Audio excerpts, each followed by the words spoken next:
එකෝමත් එක කාලෙක සශ්‍රීකවත් විශාල රාජ්‍යයක් තිබුණා. මේ රාජ්‍යයේ ඔටොන්න හිමි කුමාරයා සරණ පාවාගෙන හිටියේ අසල්වැසි රාජ්‍යයක රජකුමාරිකාවක්. ඇත්තම කිව්වොත් ඇය සුරංගනාවක් වගේ ලස්සනයි. හරිම කරුණාවන්තයි. ඒ වගේම හරිම නිහතමානී.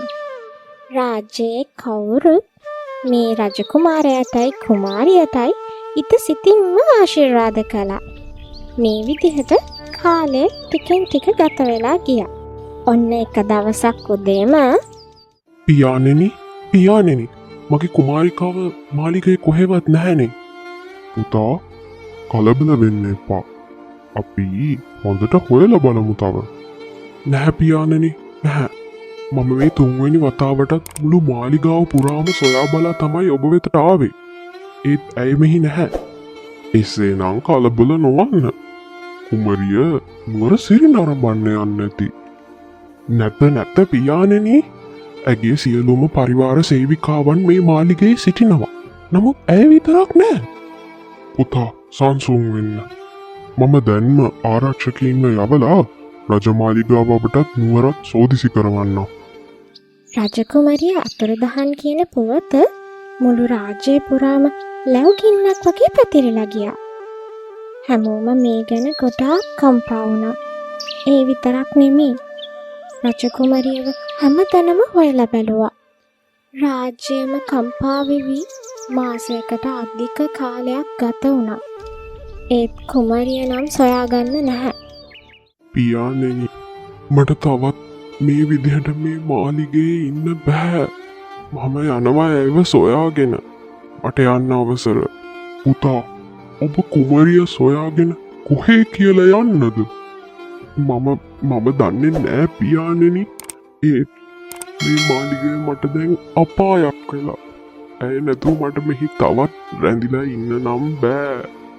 රජකුමාරයා තමන්ගේ දුක් ගැනවිල්ල රජුලවන්ට කියන අතරේ රජමාලිගයට අමුත් එක්කෙනවා.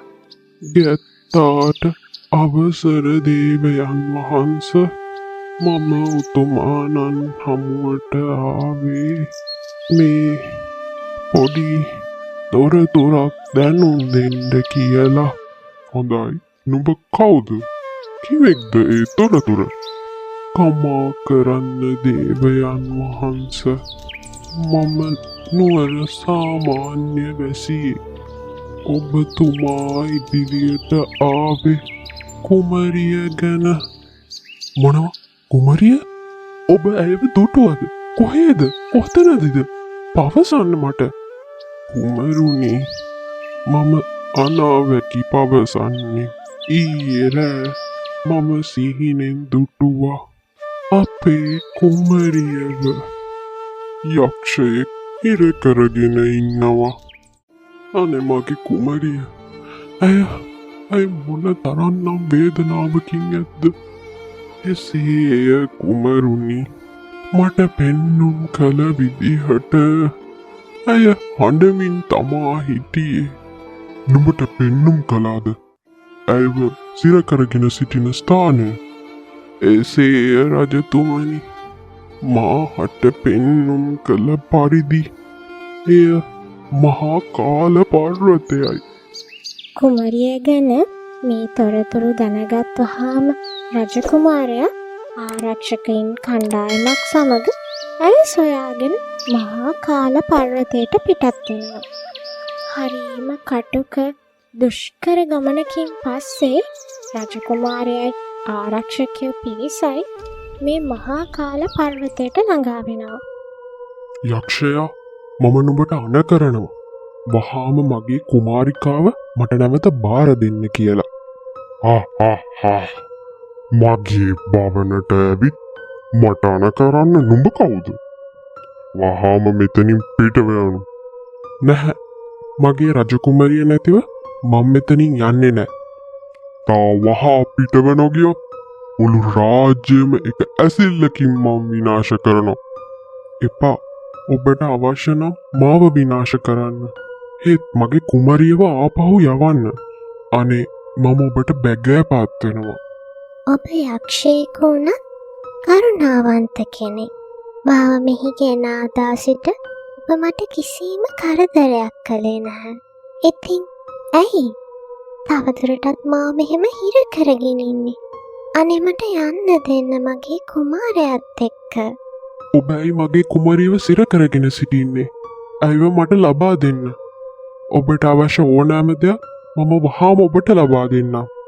ටිකක් වෙලා කල්පනා කරපු යක්ෂයා එයාගේ කතාව රජකුමාරයාට කියන්න පටන් ගත්තා.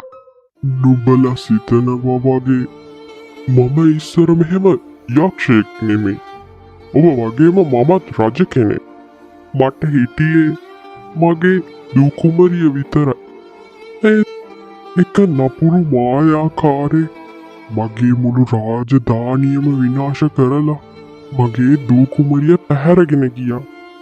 ඒ විතරක් නෙමෙයි මාව ඔහුගේ සාපයෙන් යක්ෂයෙක් බවට පත් වුණා. ඔබේ දියණිය කොහෙද දැන් ඇය? මගේ දියණිය අයව මම කොයි තරම්නම් හෙව්වද? හොඳයි. මම ඔබට ඔබේ දූ කුමරියව සොයා දෙන්නම්. ඒත් ඔබ මගේ කුමරියව මට නැවත බාර දෙන්න පොරොන්දු වෙන්න ඕනේ. ඉතින් යක්ෂයා රජකුමාරයාට පොරොන්දු වෙනවා ඔහුගේ කුමාරියව නැවත බාර දෙන්න. රජකුමාරයා යක්ෂයාගේ දූ කුමරිය සොයන්න පිටත් වෙනවා. රජකුමාරයාට තමන්ගේ කුමාරියව බේරගන්න පුළුවන් වෙනවද කියලා බලන්න නම් අපිත් එක්ක රැඳිලා ඉන්න වෙනවා. එහෙනම් ඊළඟ කොටසින් හම්බෙමු. ගිහින් එන්න. මම ඔයාලගේ ස්ක්විෂී පැන්ඩා.